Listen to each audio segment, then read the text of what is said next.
எல்லாருக்கும் வணக்கம். நான் உங்கள் ஆரோஜி ராஜா.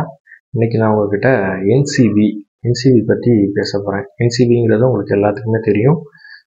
நோ கிளைம் போனஸ் அப்படிம்பாங்க. நம்ம வெஹிக்கிள் இன்சூரன்ஸில் பாலிசி காப்பி நம்ம இது பண்ணும்போது அது முக்கியமாக பேக்கேஜ் இன்சூரன்ஸ் இல்லை ஓன் டேமேஜ் ஸ்டாண்டலோன் ஓடி இன்சூரன்ஸில் என்சிபிங்கிற ஒரு வேர்டு மென்ஷன் பண்ணியிருக்கோம். அந்த என்சிபிங்கிற வேர்டோட அர்த்தம் வந்து நோ கிளைம் போனஸ். இது வந்து எல்லோரும் நினைப்பாங்க என்சிபி வந்து நம்ம பாலிசிக்கு ஒவ்வொரு வண்டியோட இன்சூரன்ஸுக்கு கொடுக்குறது, அது வந்து நம்ம வண்டிக்காக கொடுக்குறது அப்படிங்கிறது இல்லை. என்சிபிங்கிறது முழுக்க வண்டி ஓட்டக்கூடிய அந்த ஆர்சி புக்கில் உள்ள ஓனருக்காக கொடுக்கக்கூடியது. அதோட அர்த்தம் டாக்குமெண்ட்டோட அர்த்தம் பார்த்துக்கிட்டிங்கன்னா அதுதான் அர்த்தம். என்னென்னா இப்போ ஃபார் எக்ஸாம்பிள் எக்ஸுங்கிற ஒரு நபர் வந்து ஒரு வண்டி வாங்கியிருக்கிறாரு. முதல் வருஷம் அவர் புது வண்டியாக வாங்கியிருக்காரு. அவருக்கும் அந்த வண்டிக்கும் நல்ல ஒரு இதில் போயிட்டுருக்கு. எந்த விதமான டேமேஜும் நடக்கலை, எந்த விதமான கிளைமும் நடக்கலை ஃபஸ்ட் இயர் ஃபுல்லாலாம். செகண்ட் இயர் அவருக்கு வந்து 10% to 15% வந்து என்சிபி கொடுப்பாங்க. அதுக்கு அடுத்த வருஷம் பார்த்துக்கிட்டிங்கன்னா இதே மாதிரி அதே டிரைவர் இந்த வண்டிக்கு எந்த கிளைம் இல்லைன்னா 10 to 20% அந்த 10 to 15% நம்ம சொல்கிறோம். ஒவ்வொரு கம்பெனி கொடுத்துருப்பாங்க. சில கம்பெனியில் 10% கொடுப்பாங்க, சில கம்பெனியில் 15% கொடுப்பாங்க. அப்புறம் அடுத்த வருஷம் கூட ஒரு 10%, அப்புறம் 15% 25%. தேர்ட் கன்சிக்யூட்டிவ் இயரில் 30%, 35, 40, 50% வரைக்கும் இப்படி 5 கன்சிக்யூட்டிவ் இயர்ஸ் தொடர்ந்து 5 வருஷம் அவங்க எந்த விதமான கிளைமும் பண்ணாமல் அந்த வாகனத்தை கிளியராக ஓட்டிக்கிட்டு இருந்தாங்கன்னா 5 இயர்ஸ்க்கும் 50% வரைக்கும் என்சிபி நம்ம கொடுக்கப்படும்.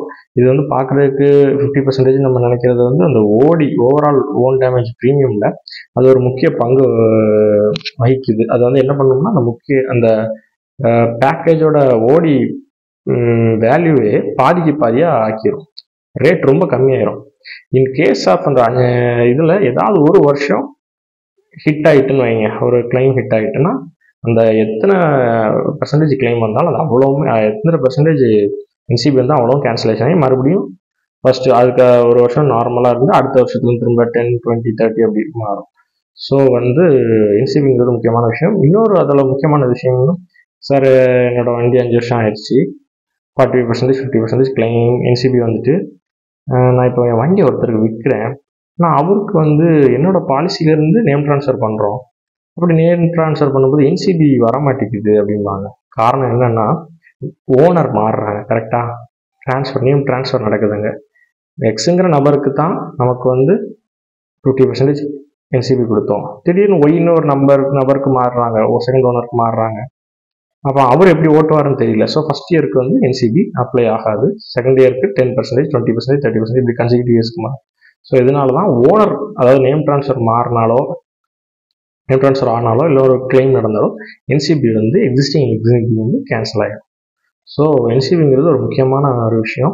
அதை நோட் பண்ணி பார்த்து நீங்கள் இன்சூரன்ஸ் எடுக்கும்போது அதை பார்த்துக்கிடணும்.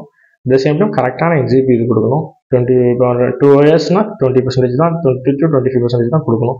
35 இயர்ஸ் 40 இயர்ஸ்ன்னு நம்ம ரெக்வஸ்ட் பண்ணி ஏஜென்ட்டுக்கிட்ட கேட்டோம், இல்லை கம்பெனியில் ரெக்வஸ்ட் பண்ணி, இல்லை ஆன்லைனில் நம்ம இப்படி போட்டாலுமோ இன் கேஸ் ஆஃப் கிளைமில் அது பிரச்சனை வரும். அதுக்கு பிரச்சனைனா அந்த 10%க்கு இப்போ 30% தான் உங்களுக்கு அப்ளிகபிள். நீங்கள் 45% கொடுத்து டாக்குமெண்ட் எடுத்துட்டிங்கன்னா பேமெண்ட் பண்ணி வந்துடுவீங்க.